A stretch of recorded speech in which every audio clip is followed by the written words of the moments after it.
paz do Senhor, meu amado ouvinte do canal EBD em Estudo, nós vamos dar início a essa maravilhosa aula, da lição número 13, a lição do terceiro trimestre, essa lição tão rica, tão maravilhosa.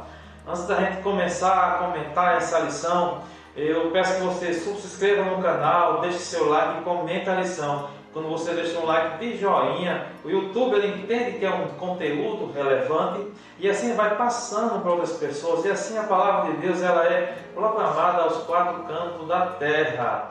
Eu me chamo professor Salomão, está comigo o professor Reitso. Nós vamos comentar a lição da EBD em Estudo. Fique conosco até o final. A gente está concluindo esse trimestre tão maravilhoso, que é a lição número 13. Ela tem como tema... Diz assim, Esther, a portadora das boas novas. O textual da lição, que eu digo que é a primeira base da lição, ele nos diz assim: e para os judeus houve luz e alegria e gozo e honra. Está lá em Esther, capítulo 8, versículo 16.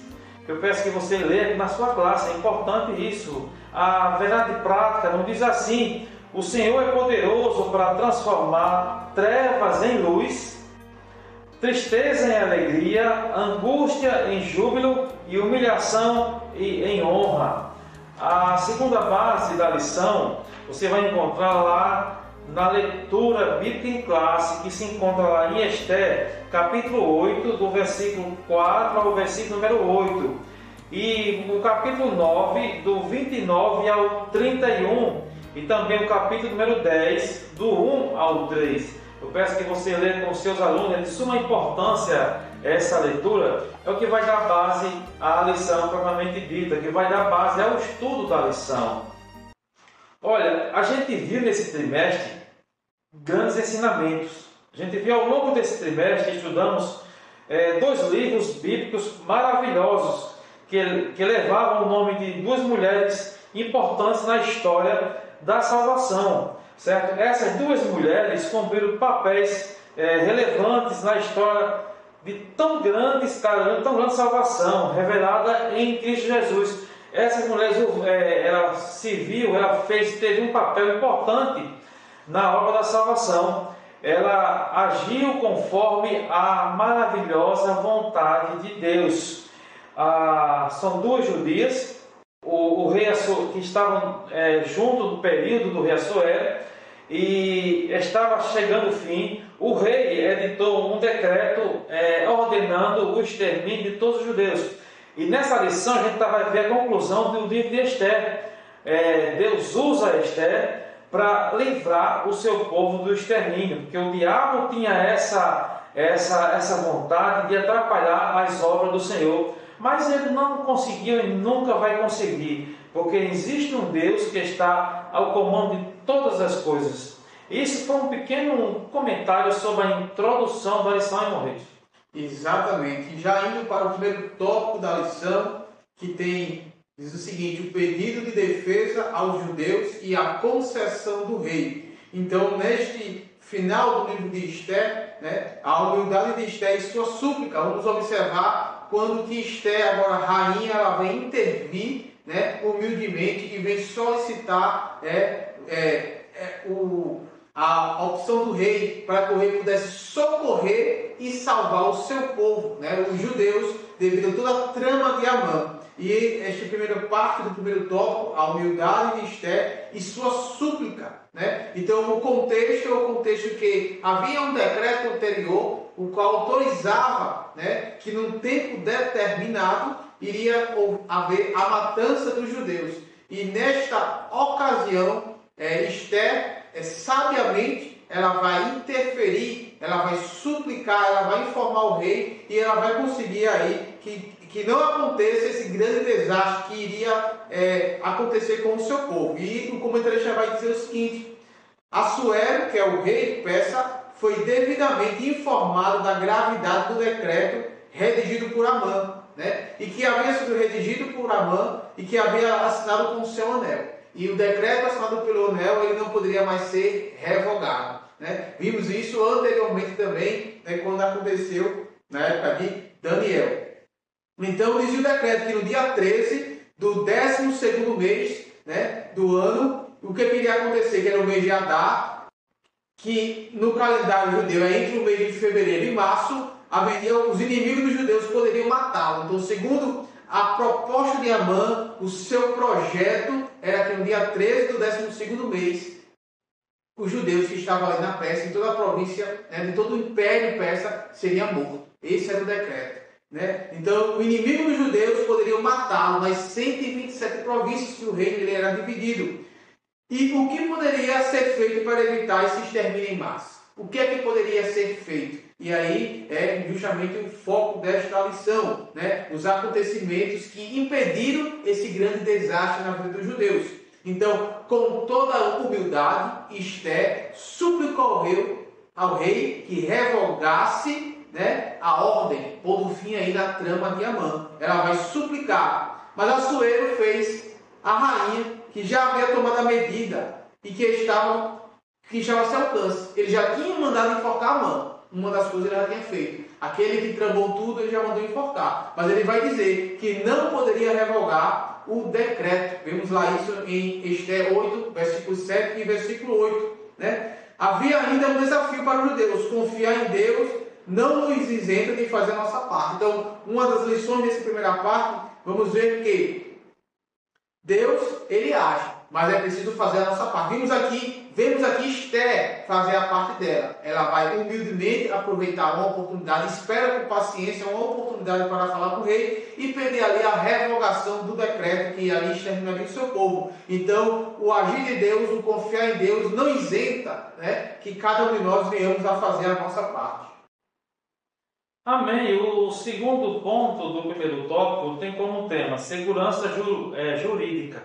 Olha só, quando na lição dá uma sequência que é excelente, ele diz assim: apesar de todos os aspectos tirânicos, autoritários e exécutivos dos reis da Pérsia, como o próprio Assuero, havia um limite para as suas ações. Então, apesar desse aspecto autoritário, exétricos dos reis da Pérsia, do domínio que ele tinha sobre o povo, essa tirania, eles tinham limites, certo? Uma lei que eles estabeleciam não poderia voltar atrás. Quer dizer, o império da lei dos medos persas. Dário, pai de Assuero, teve uma experiência parecida e não violou a norma. Mesmo parecida, não violou a norma. Mesmo estimando muito a Daniel, não pôde livrá-lo da cova dos leões. Então, quando ele estabeleceu a ordem, dando seu anel como prova da sua ordem ali, que não poderia ser quebrada, ele não poderia alterar esse decreto. Não poderia, de maneira nenhuma. Em qualquer nação, todos devem estar sujeitos às leis. E não é diferente dos dias de hoje. Todas as nações têm as suas leis. É o que vai diferenciar o ser humano de um animal. É o que vai diferenciar, são as leis.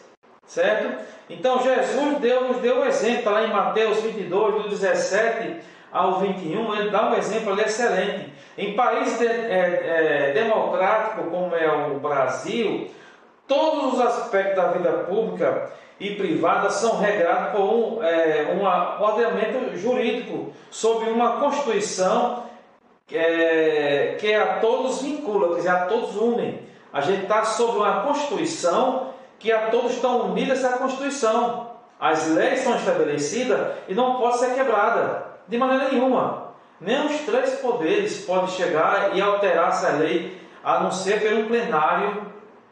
Entra no plenário e são discutidos isso aí, certo? Então, isso é necessário para que haja visibilidade e segurança jurídica. E nenhuma pessoa ou poder está acima da Constituição Federal. Nenhuma. Então, o rei Assuero, ele estabeleceu essa lei e não poderia ser quebrada, de maneira nenhuma. As alterações constitucionais possíveis somente podem ser feitas pelo parlamento, onde atuam os representantes eleitos pelo povo. O poder manda do povo. Então, pelos parlamentares, é que estabelece as leis, não poderia ser quebrada. O rei Assuero passou por esse momento, ele não poderia quebrar essa lei. Mas, mais na frente, no subtópico terceiro, vai ver como foi que aconteceu o meio que ele achou de modificar isso aí, nesse momento. Exatamente. Então, nessa parte, que é o direito de defesa, foi a forma possível que o rei encontrou, né, para dar livramento ao povo judeu e, ao mesmo tempo, não revogou a sua próprio decreto. Né? Então, Assuero não podia revogar seu decreto, né? Mas emitiu outro. Então, ele não podia revogar aquele que já tinha sido dado e assinalado ali com o seu anel, que era a prova da autenticidade daquele decreto, e que ele não podia ser revogado, como foi falado aqui, né? Aconteceu isso ali na época também do seu pai com Daniel. Havia o decreto, ele teve que lançar Daniel na cova dos leões, mesmo não querendo, mas tem que se cumprir aquilo que estava sendo escrito. Então, ele não podia revogar, mas ele emitiu outro decreto. E neste outro decreto foi quando aconteceu e deu a oportunidade para os judeus se livrarem da condenação marcada ali para o 13º dia do 12º mês. Então, uma espécie de contraordem que permitia aos judeus exercerem seu direito de defesa diante de seus inimigos. Lembrando que o decreto era para que no 13º dia todos ali pudessem matar os judeus. Era esse. Então, era um dia em que os judeus iam ser destruídos, iam ser eliminados. Mas a ordem, essa nova ordem que foi dada, né, esse novo decreto, né, permitia que os judeus se defendessem contra os seus possíveis assassinos.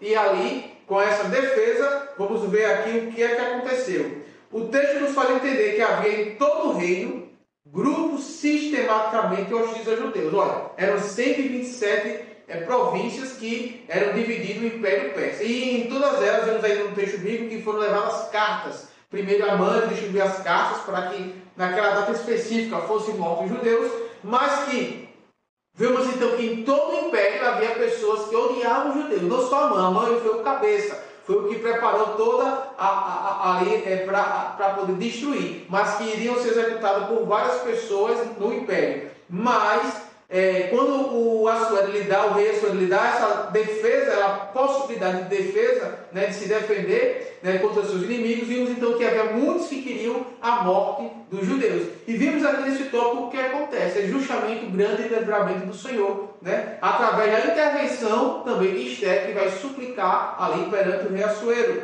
E vimos o seguinte, que no dia da pretendida matança, no dia programado, né, no dia que estava ali acertado para matar os judeus, aconteceu o contrário. Né? O que aconteceu foi justamente o contrário, né, do que se esperava dos inimigos dos judeus. Os judeus se assenhoraram deles, inclusive ajudados pelos nobres e todos os maiorais das províncias, que haviam ouvido falar de Mardoqueu e o temiam.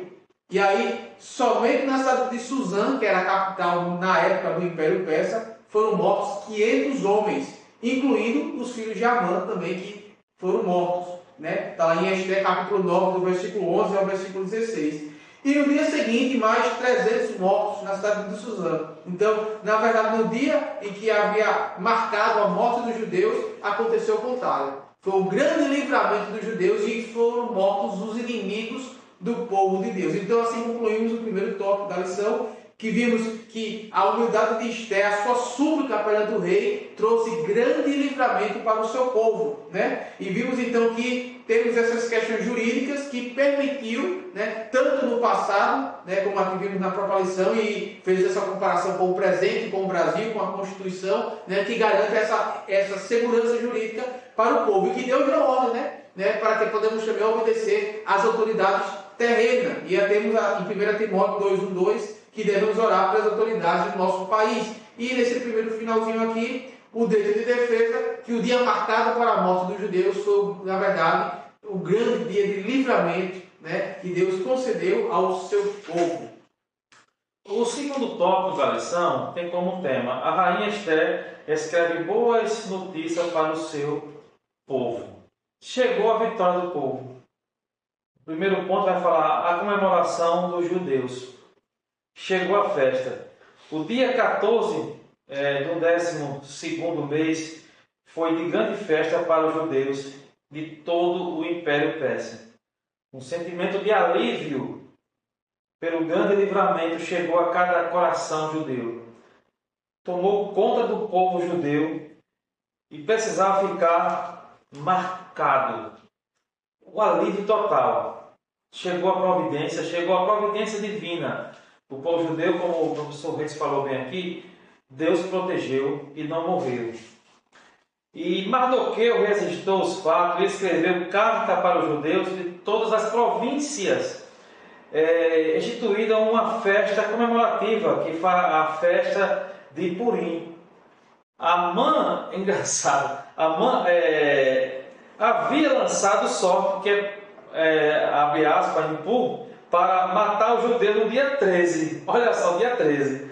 Agora o dia 14 seria estabelecido como dia de festa, um feriado nacional a ser inscrito na história judaica, para comemorar o livramento de Deus, que Deus dera ao seu povo judeu. Então, ele marca a sorte no dia 13, mas no dia 14 se comemorou a vitória do povo judeu, que ali existe um Deus que trabalha para aqueles que o esperam. Então, o povo judeu ali, Deus livrou o povo judeu do extermínio. Por isso foi a comemoração dos judeus, professor Reis. Exatamente. Então, vimos aqui que no dia posterior ao dia marcado para a morte do extermínio do povo ali no Império Persa, foi estabelecido justamente essa festa em que Mardoqueu enviou as cartas instituindo esta comemoração, um feriado que até hoje, os dias atuais, é comemorado no povo judeu. Então, a carta e o decreto de Esther, que é a segunda parte do segundo tópico da lição.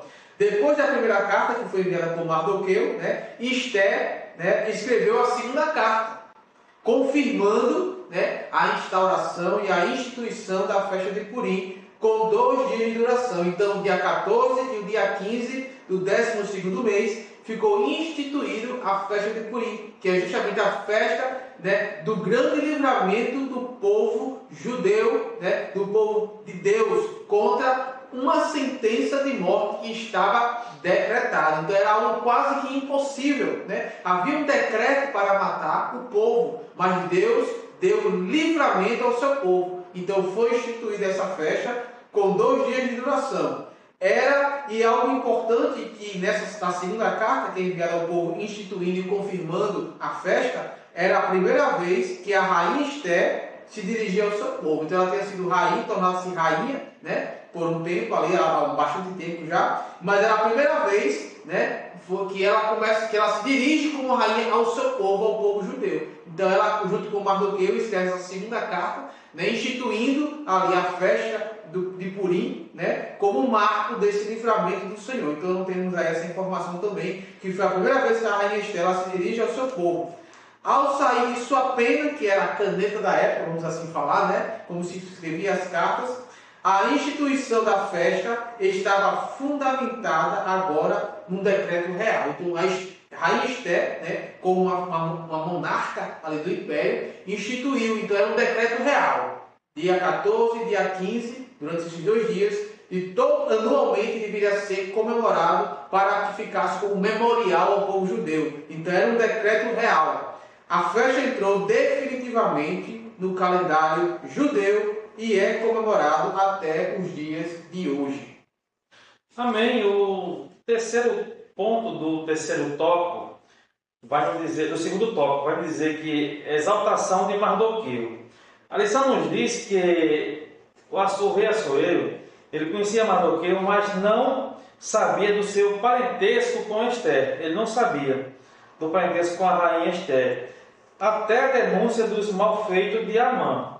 A partir do momento que ele soube da denúncia do que Amã fez, está lá em Esther, capítulo 8, versículo 1, ele vai saber do parentesco de Mardoqueu com Esther, que ambos eram primos. Diz que foi naquele dia que Mardoqueu compareceu à presença do rei. Então ele comparece à presença do rei Diz aqui, porque Esther revelou que ele era seu parente.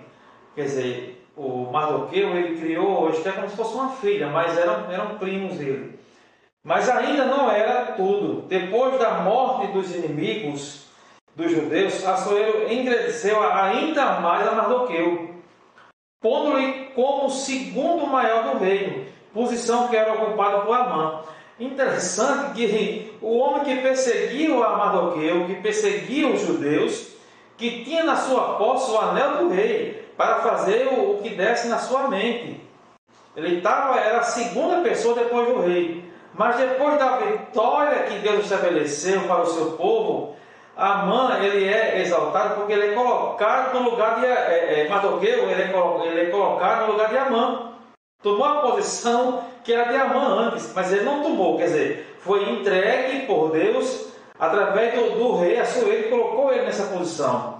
O relato bíblico encerra que um testemunho notável de Mardoqueu. Ele foi um homem público exemplar e próspero, trabalhando para o bem de todo o seu povo. Olha só, quando alguém está na presença do Senhor, que faz a vontade de Deus, ele é exaltado, porque Deus o conhece como seu filho.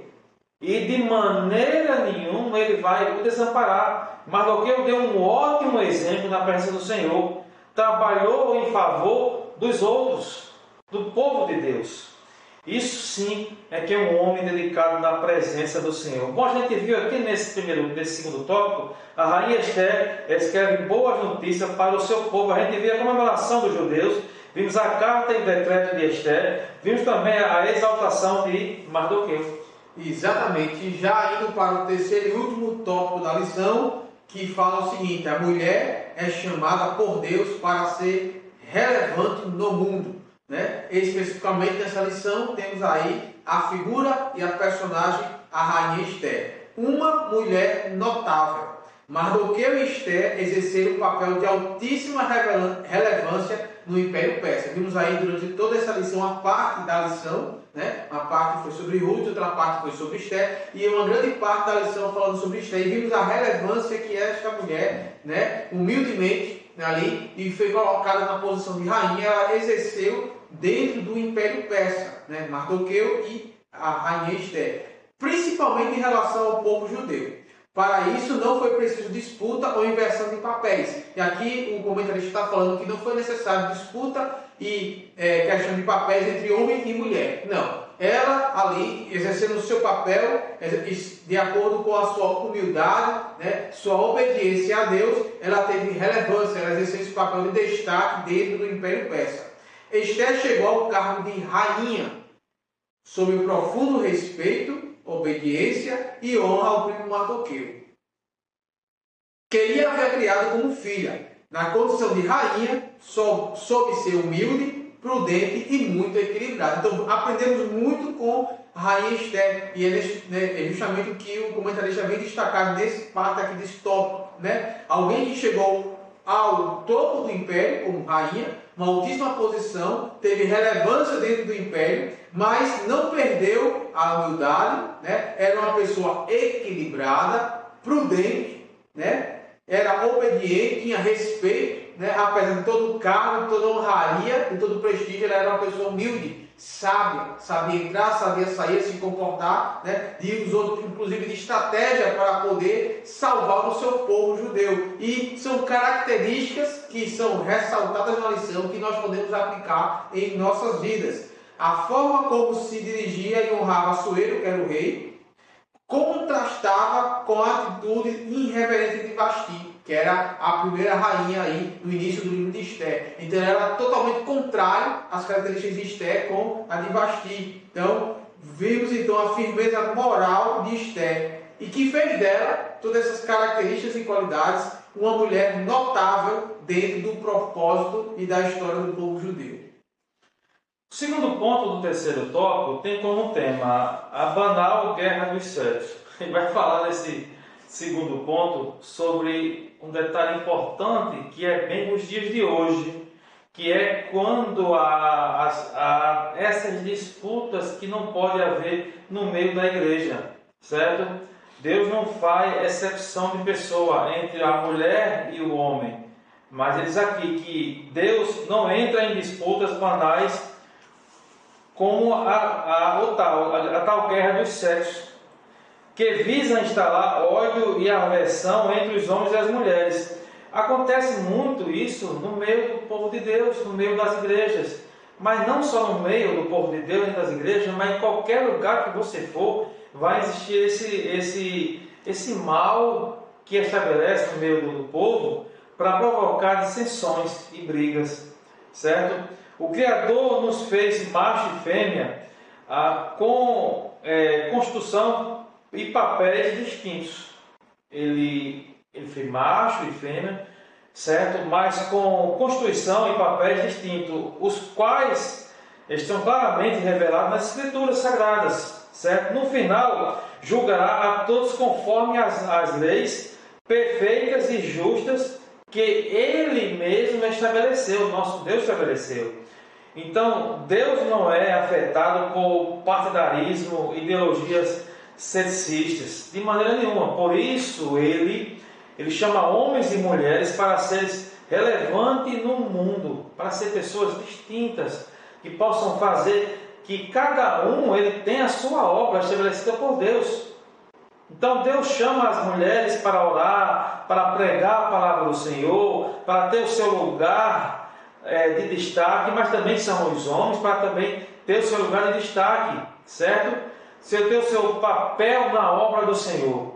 E jamais ele vai permitir essas contendas que existam. Mas por que o autor colocou um assunto desse na lição? Porque a gente pode estar vendo aqui que essas duas mulheres, Ruth e Esther, você não, então aqui Deus colocou as duas acima de Abraão, de Isaac. Não, de maneira nenhuma. Isaac, Abraão, Jacó e Esther, Ruth são mulheres e homens que foi chamado por Deus para fazer a obra do Senhor, independente de sexo, independente de posição social. Deus chama a cada um de nós, mas desde que a gente tem que estar na presença do Senhor. A mulher tem muito a contribuir no reino de Deus e no bem-estar de toda a sociedade.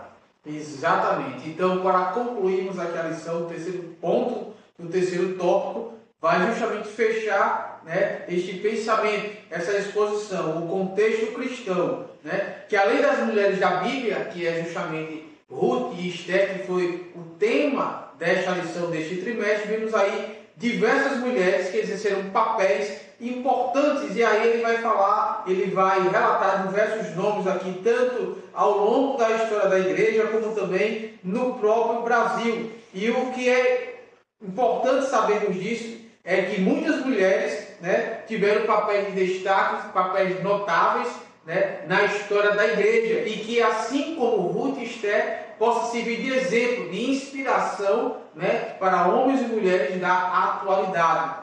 Então vemos aí que a firmeza moral da rainha Esther é uma inspiração para a mulher cristã do século 21. Então, que Deus não se agrada dessas guerras, dessas disputas, mas que possamos ter uma posição de firmeza moral, de equilíbrio, de prudência, de sabedoria, como essas mulheres agiram no passado, serve de inspiração para que possamos agir e fazermos, estarmos dispostos à vontade do Senhor. E concluímos, vimos então que nesta lição, o estudo do livro de Ruth, o estudo do livro de Esther, que acima do papel que elas desempenharam, que acima do papel que eu e você possamos desempenhar aqui na terra, em cada âmbito que Deus tem nos chamado, o importante é que a providência divina ela é contemplada desde o começo da história até o fim da história, e que em todos os aspectos da história,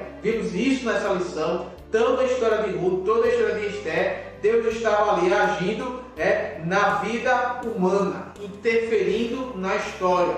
A providência divina estava presente e pôde usar Ruth e Esther para ali exercer, fazer a sua obra e executar o seu plano, porque foram mulheres que se deixaram usar, né, pelo poder de Deus, que se colocaram na posição de ser usada por Deus, e Deus pôde usá-las, e que isso sirva então de inspiração para cada um de nós, né, que como essas mulheres, né, possamos ser sábios, prudentes, possamos estar dispostos para que Deus possa, através de nossas vidas, né, salvar, possa edificar a igreja e possa, assim, muitas almas, muitas vidas terem um encontro com Cristo, serem alcançados pela palavra do Senhor.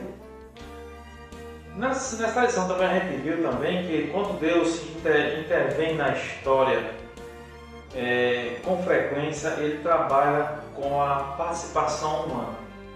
Deus poderia muito bem ter livrado o povo dele ali sem precisar de Esther, mas não, ele usa o povo dele, usa os seus servos para fazer a sua vontade e trazer exemplo de um Deus que nunca, de maneira nenhuma, vai nos abandonar à mercê da própria sorte. Teve a participação humana para realizar seus propósitos. Que nos achemos fiéis e sensíveis para ser instrumento de Deus, para que a sua vontade se cumpra na nossa vida, ou na vida de cada um de vocês que estão a escutar esse vídeo.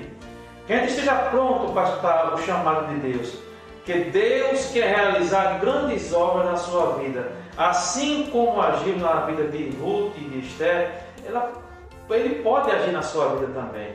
Amém? Então chegamos à conclusão dessa aula. Eu já te espero na próxima aula, no 4º trimestre. E você, não se esqueça, curta o vídeo. Quanto mais você curte o vídeo, mais o YouTube vai nos ajudar e vai mandar mais essa aula para todo o globo terra. E assim a palavra do Senhor ela é glorificada, ela é pregada aos 4 cantos da terra. Amém? Que Deus te abençoe com muitas bênçãos dos céus.